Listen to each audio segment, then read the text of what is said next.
I think you're the man.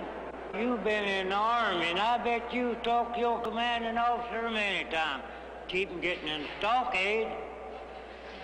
Let's talk yourself out of the stockade, he can talk up here. That's right. I didn't come down here prepared to do this. I came down here to maybe speak to one or two of the senators or somebody in the House of Delegates. But have you ever had to tell your commanding officer what the old boy done? Oh, yeah. Many a time, but this is... I think you can get up and tell him here. Well, being as I instigated part of it, I guess I'll have to do my part. I'll do what I can. We're going to need more than one. I'll do one. The coal companies are going to have every paid lobbyist they have testifying. We're going to need 3 or 4 people to talk. Why not Anna Mae?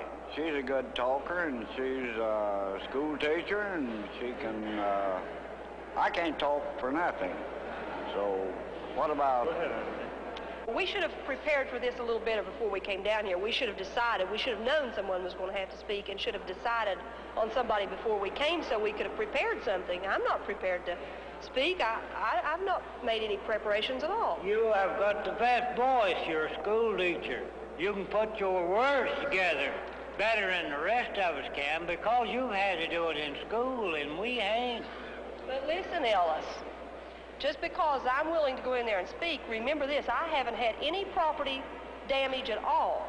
Now, I'll go in there and talk and tell what damage has been done in my holler, but you've been damaged, and you can tell them about actual damage. So I think if I go in and speak, that you ought to go in also.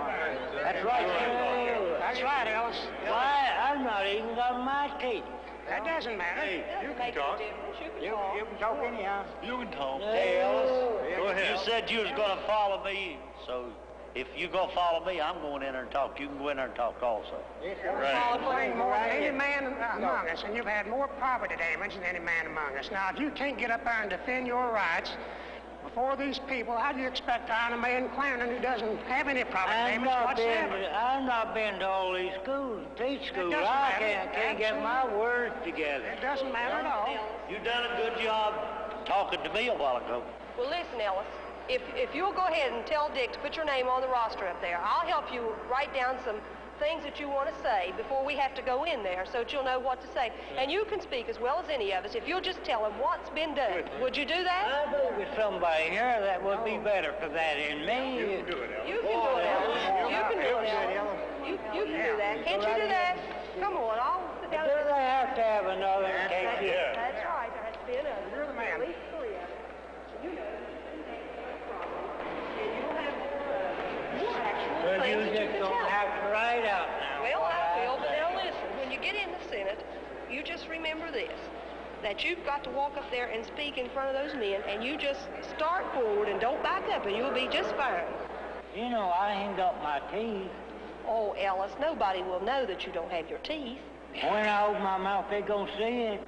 Yes, but listen, those senators won't know that you don't have teeth with you. A lot of people forget their teeth when they go out someplace and they're not expecting to speak. So don't you worry about your teeth. Just remember this, that some of those people have false teeth too, and they leave them at home occasionally too. And don't worry about your teeth, all right? Let's just get prepared. Can they do anything with me over talking about something that I shouldn't talk about? Listen, as long as you talk about your damage from a strip mine, as long as you keep it within the bill, you'll be in order. They'll listen to you. Are you writing me out now what I've got to say in there? I'll get up on my knees, get a knock, and I ain't gonna say nothing. Well, I'll write down some notes for you, and then you just look down at this. You better put it on there. All right. I'm afraid I'm going to forget everything. Oh, you won't forget. When you get started telling them, why, then you'll remember everything. When you get talking, you'll be okay.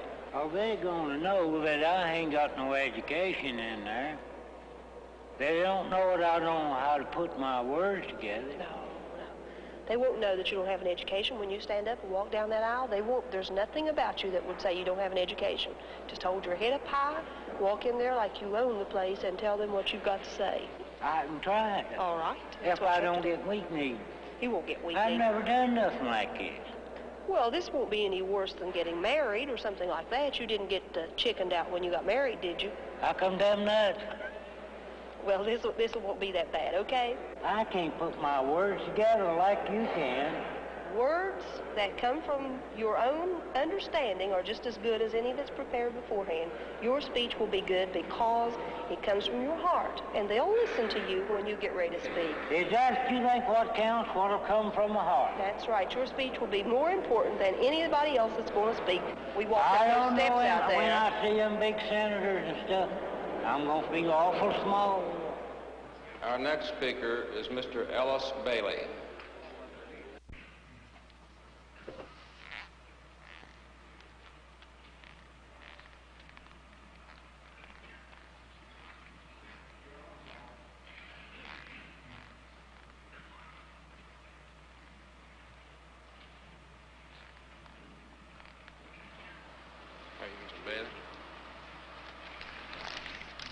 Well, my name is Ellis Bailey.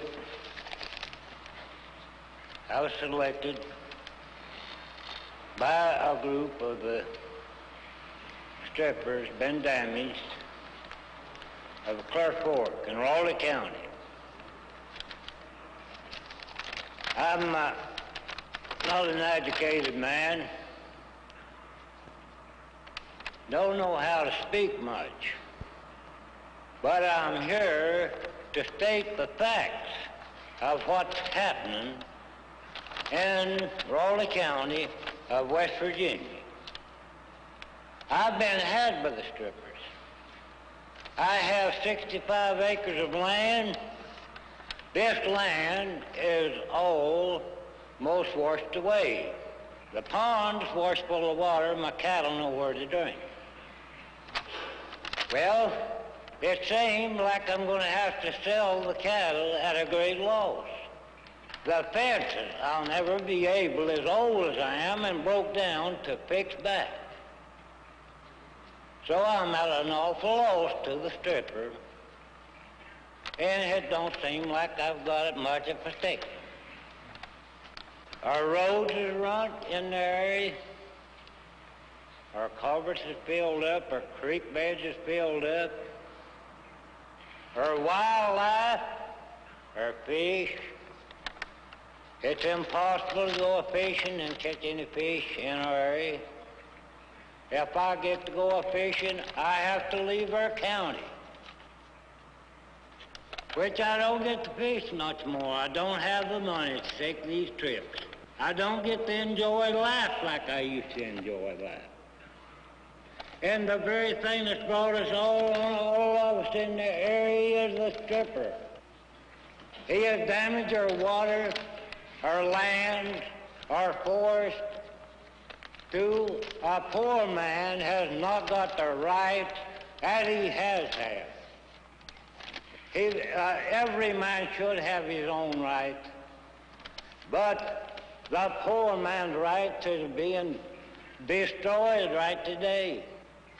And the strip mine has done more to destroy the poor class of people than anything that's ever hit our area.